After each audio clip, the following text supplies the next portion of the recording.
Hi అండి అందరికీ ఎలా ఉన్నారు? మేమైతే చాలా బాగున్నామండి. ఈరోజు మేము రాయచోటి నుంచి పులివెందులకి అయితే స్టార్ట్ అయిపోతున్నాం. మధ్యలో గండి క్షేత్రాన్ని అయితే సందర్శించుకున్నామండి. ఆ వీడియో మీ ముందుకైతే తీసుకొచ్చాను. If you like this video please like, share and subscribe our YouTube channel.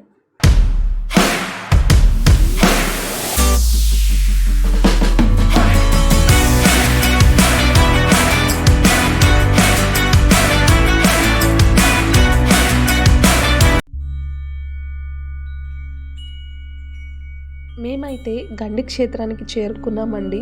ఇక్కడ వెహికల్కి ఆయుధ పూజ చేయించుకున్నాము. ఇక్కడ ఉన్న ఆంజనేయ స్వామికి ఒక ప్రత్యేకత ఉందండి. అది ఏంటంటే త్రేతాయుగంలో రాముడి భార్యను రావణాసురుడు అపహరించిన విషయం మనందరికీ తెలిసిందేనండి. ఆ సమయంలో సీత కోసం రాముడు చాలా చోట్ల తిరుగుతాడు. అయితే ఆయనకు ఎక్కడ సీత కనిపించదు. ఇదిలా ఉండగా లక్ష్మణుడితో ఒకరోజు శ్రీరామచంద్రుడు గండి క్షేత్రానికి చేరుకుంటాడు. త్రేతాయుగం నాటికే ఆ ప్రాంతం వాయుక్షేత్రంగా ప్రసిద్ధి చెందిందండి. ఇక్కడ వాయుదేవుడు తపస్సు చేసుకుంటూ ఉండటం వల్లే ఈ క్షేత్రానికి వాయుక్షేత్రం అని పేరు వచ్చినట్లుగా అక్కడి వాళ్ళు చెబుతారు. ఇదిలా ఉండగా గండి క్షేత్రానికి చేరుకున్న ఆ శ్రీరామచంద్రుణ్ణి తన ఆతిథ్యాన్ని స్వీకరించవలసిందిగా వాయుదేవుడు కోరుతాడు. అయితే వాయుదేవుడి అభ్యర్థనను శ్రీరాముడు సున్నితంగా తిరస్కరిస్తాడు.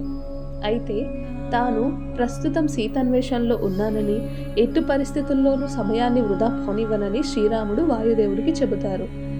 అయితే సీత దొరికిన తర్వాత తప్పకుండా ఇక్కడికి మరలా వచ్చి నీ ఆతిథ్యాన్ని స్వీకరిస్తానని చెబుతారు. అట్లుగాని శ్రీరాముడు సీతను శ్రీలంకలో రావణుడు ఉంచాడని తెలుసుకుంటాడు. రామరావణ యుద్ధంలో వాయుదేవుడి సహాయంతో శ్రీరాముడు రావణుని వధిస్తాడు. అటుపై అయోధ్యకు బయలుదేరుతాడు. దీంతో వాయుదేవుడు సీత, రామ, లక్ష్మణులకు స్వాగత ఏర్పాట్లు చేస్తాడు. వారు గండి క్షేత్రానికి వస్తున్న విషయం తెలుసుకొని అక్కడ తన తపశ్శక్తిని వినియోగించి ప్రకృతిని అందంగా తీర్చిదిద్దుతాడు. ముఖ్యంగా గండి క్షేత్రానికి దగ్గరగా బంగారు తోరణాన్ని నిర్మిస్తాడు. రెండు కొండలను వేరు చేసే పాపాగ్ని నదిపై నిర్మించిన ఆ బంగారు తోరణం సూర్యరశ్మికి విభిన్న అందాలతో శ్రీరామచంద్రుడికి స్వాగతం పలుకుతుంది. ఇక్కడి ప్రకృతి అందాలకు శ్రీరామచంద్రుడు, సీత, లక్ష్మణుడు పరవశించిపోయి ఆతిథ్యం స్వీకరించడానికి ఆ గండి క్షేత్రంలో కొద్దిసేపు ఆగుతారు. ఆ ముచ్చటగా ఈ ముచ్చట చెప్పుకుంటూ కాలం గడుపుతారు. అంతేకాకుండా ఆ సమయంలో తనకు యుద్ధంలో సహాయం చేసిన హనుమంతుడిని తలచుకుంటూ శ్రీరామచంద్రుడు హనుమంతుడి విగ్రహాన్ని అందంగా చెక్కుతాడు. ఇంతలో అయోధ్యకు చేరే సుముహూర్తం దగ్గర పడుతోందని తెలుసుకున్న శ్రీరామచంద్రుడు ఆ ఆంజనేయుడి విగ్రహాన్ని పూర్తి చేయకుండానే అయోధ్యకు బయలుదేరుతాడు. ఇందుకు ప్రతీకగా ఇక్కడ ఆంజనేయుడు కాలికి చిటికెన వేలు ఉండదు. కాగా వాయుదేవుడు కట్టిన ఈ బంగారు మామిడాకుల తోరణం అదృశ్య రూపంలో శాశ్వతంగా నిలిచిపోయిందని భక్తులు ఇప్పటికీ నమ్ముతారు. కాగా శ్రీరామచంద్రుడు వాయుదేవుడు ఉన్న గండి క్షేత్రానికి వచ్చింది శ్రావణ మాసంలోనే. అందుకే ఇక్కడ శ్రావణ మాసంలో ప్రత్యేక పూజలు చేస్తారు.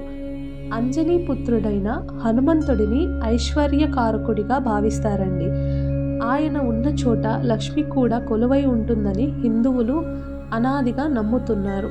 అందువల్లే ఆయన్ను నిత్యం పూజిస్తారు. ముఖ్యంగా శ్రావణ శనివారాలలో ఆయనకు పూజలు చేయటం వల్ల ఇంటిలో ఐశ్వర్యం తాండవిస్తుందని నమ్ముతారు. అందుకు ప్రతీకగా ఆంజనేయ క్షేత్రాల్లో శ్రావణ మాస ఉత్సవాలు బాగా జరుగుతాయి.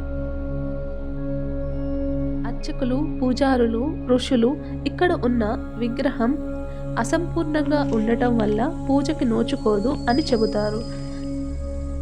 తర్వాత ఒక శిల్పిని పిలిపించి ఆ చిటికిన వేలుని చెక్కిద్దాం అనుకుంటారు. అలా శిల్పి చిటికిన వేలు చెక్కుతుండగా రక్తం వస్తుంది. అది చూసిన పూజారులు భయపడి ఇక్కడ ఉన్న విగ్రహంలో స్వామివారు సజీవంగా ఉన్నారని అర్థం చేసుకుంటారు. ప్రజెంట్ టెంపుల్ అయితే అండర్ కన్స్ట్రక్షన్లో ఉందండి. రాష్ట్ర ప్రభుత్వం 14.5 crores ఆలయం సర్వాంగ సుందరంగా నిర్మించేందుకు శ్రీకారం చుట్టారు.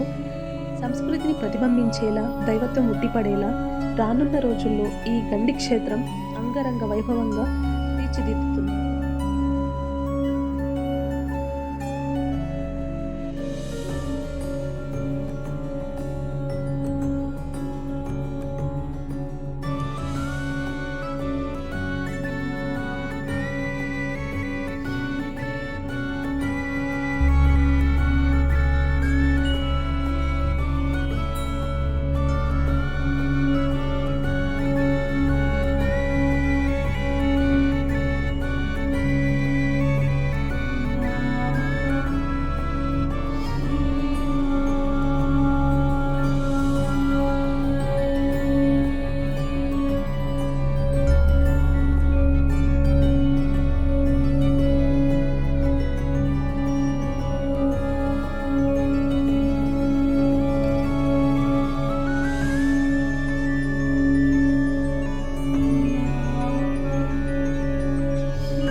మీకు ఈ వీడియో నచ్చినట్లయితే please do like, share and subscribe our channel. Bye.